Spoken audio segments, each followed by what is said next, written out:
Hello everyone, আমি সুব্রত, একজন consultant physiotherapist. তো আশা করি আগের ভিডিওয়ে বুঝে গেছেন যে ওজন বাড়ার সাথে সাথে কোমরে ব্যথা কেন হয়। তো কিভাবে কোমরটা ভেতর দিকে ঢুকে যাচ্ছে, এই জায়গা নিয়ে তো অনেকেই কনফিউশন ছিলেন। নিশ্চয়ই আপনাদের কনফিউশন ক্লিয়ার হয়ে গেছে যে কেন ভেতর দিকে কোমরটা ঢুকে যাচ্ছে। এবার কিভাবে ম্যানেজ করবেন, তো এটা তখনই ম্যানেজ হবে যখন আপনার পেটটা কমবে। এবার চিন্তিত আপনারা, পেট কি করে কমাবো? ওজন তো অনেক বেড়ে গেছে, খেয়ে দিয়ে তো বেশ করে ওজন তো বাড়িয়ে ফেলেছি। দেখুন, ওজন তো বাড়িয়ে ফেলেছেন, একদিনে বাড়াননি, দিনের পর দিন বাড়িয়েছেন, 2 বছর 3 বছর 4 বছর ধরে খেয়ে খেয়ে বাড়িয়েছেন। এখন একটু সময় দিতে হবে, ধীরে ধীরে কমবে। যারা তাড়াতাড়ি চাইছেন ওজন কমাতে 1 মাসের মধ্যে 2 মাসের মধ্যে, তারাই কিন্তু কোনো না কোনো কোম্পানির কাছে গিয়ে ফেঁসে যাবেন। কারণ মার্কেটে অনেক কোম্পানি বেরিয়ে গেছে, তারা আপনাদেরকে গোল সেট করে দিচ্ছে 1 মাসে 15 কিলো ওজন কমিয়ে দেবো, 1 মাসে 20 কিলো ওজন কমিয়ে দেবো, এবং তারা কমিয়ে দেখাচ্ছেও। কিন্তু এর ফলে ভবিষ্যতে আপনার কী ক্ষতি হতে পারে সেটা সেই কোম্পানি জানে আর আপনি জানেন।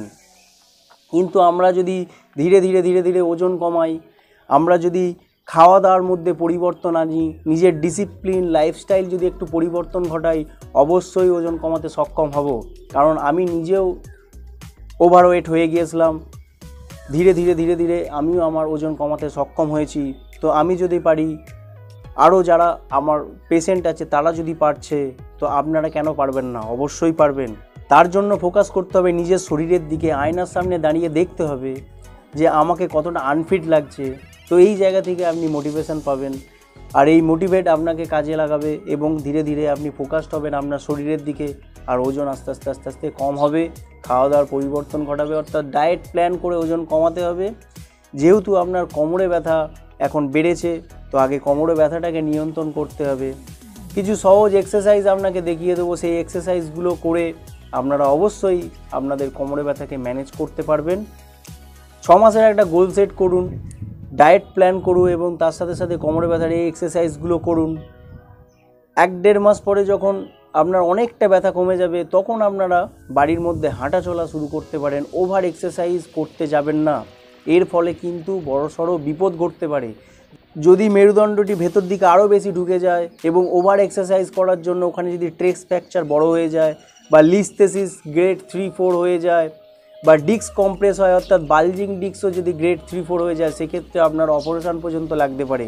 তো এই অতিরিক্ত ওজনের সাথে যদি অপারেশান করতে যান, সেটা আপনার জীবনে বিপদের সংকেত হয়ে দাঁড়াবে। তাই প্রত্যেককে রিকোয়েস্ট করব, ভুলভাল ডিসিশান নেবেন না।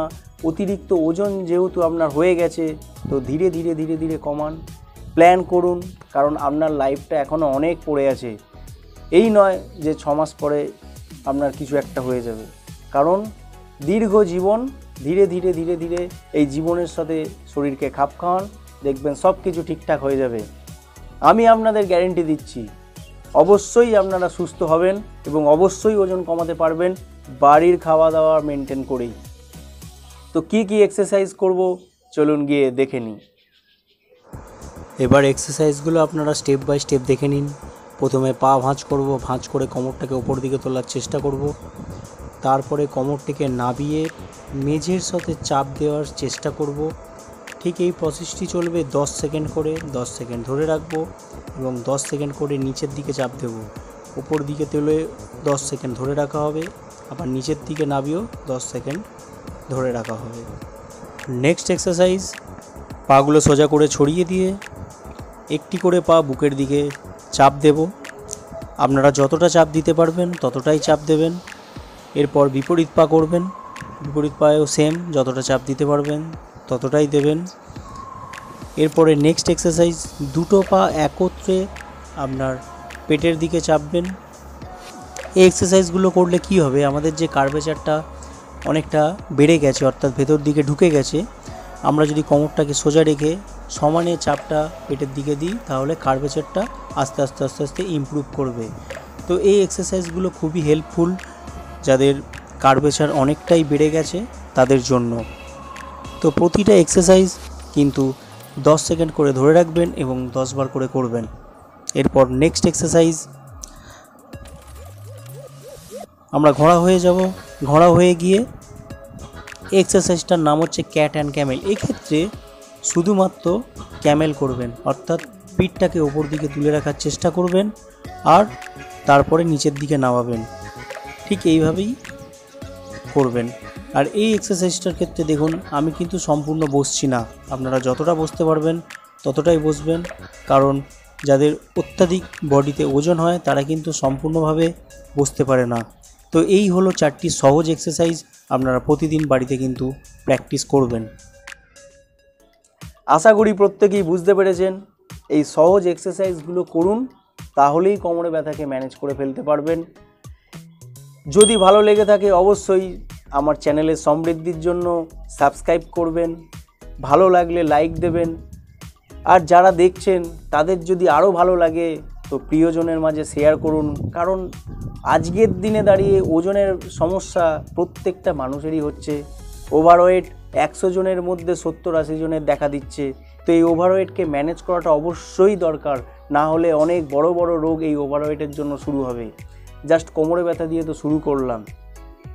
তো এই ওভারওয়েট থেকে কী সমস্যা হতে পারে, তো যাদের একটু বয়স বেড়ে গেছে, যাদের আগে থেকেই ওভারওয়েট ছিল তাদেরকে জিজ্ঞাসা করুন, তাদের সাথে খোঁজ খবর নিন। তো ওই জন্য ইয়াং জেনারেশনরাও বুঝতে পারবে যে এই ওভারওয়েট কিন্তু আমার জীবনে আমার শত্রু হয়ে দাঁড়াচ্ছে। আজকের মতো এখানেই শেষ করলাম। প্রত্যেকেই শরীরের যত্ন নিন, সুস্থ থাকুন, ভালো থাকুন। জয় হিন্দ।